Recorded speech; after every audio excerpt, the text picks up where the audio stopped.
嗱，我哋如果解啲大板咧，如果我哋冇大界床咧，譬如我哋要咁大塊咧，就推唔到噶嘛。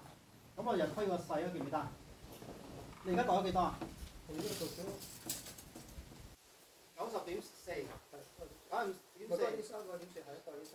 咁但係我哋 cut 嘅時候咧，cut 邊個位啊？最上一部，即係要 cut 到去10係咪？差唔多10米，定係9.幾就10，9.9至10。但係咁喎，個腳有厚度嘅喎。如果我哋要保留翻呢度咧，應該要9.8。開9.8咧，計埋呢個厚度咧，咁就變咗10啦。你明我咩意思啊？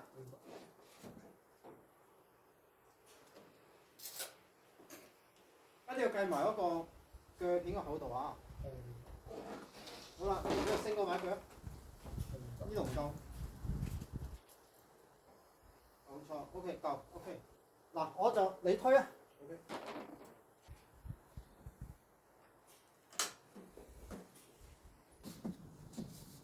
咁你記住呢條邊啦，唔好有個 V 型啦，永遠都係貼住啦，由頭到尾。開機。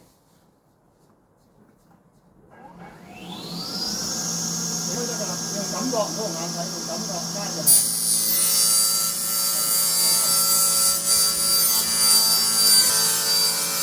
你唔使攞嚟啦。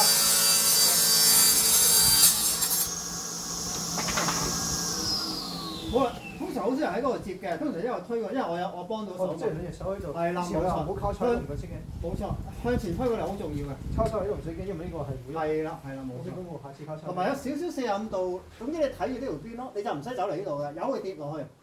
明白？就算呢度有張台咧，都係可以咁樣嘅。好啦，咁你嗱你而家見到咧個膊個邊位咧，嗱頭先我哋要求，譬如我哋整啲櫥櫃咧要好準噶嘛，係咪？嗰把尺喺邊度？係。睇係咪你要嗰個尺寸啊？係90.5啱晒。好。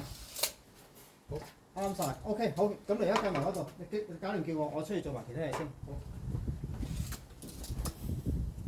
21。